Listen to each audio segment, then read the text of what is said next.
ಜ್ಞಾನದ ಜ್ಯೋತಿಯು ವಿದ್ಯಾರಣ್ಯರು ಅನುಗ್ರಹಗೈದ ಭೂಮಿಗಿದು.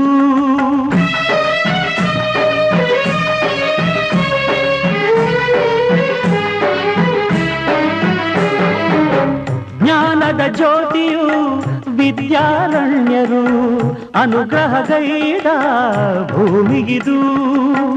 ಹಕ್ಕ ಬುಕ್ಕರು ಆಡಿದರಿಲ್ಲಿ ಹರುಷದ ಮಳೆಯನ್ನು ಎಲ್ಲೂ ಚೆಲ್ಲಿ ವಿಜಯದ ಕಹಳೆಯ ಊದಿದರು.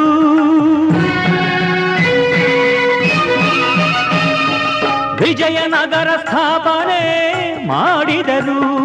ಕರ್ನಾಟಕದ ಇತಿಹಾಸದಲ್ಲಿ ಬಂಗಾರದ ಯುಗದ ಕಥೆಯನ್ನು ಹಾಡುವ ಕೇಳಿ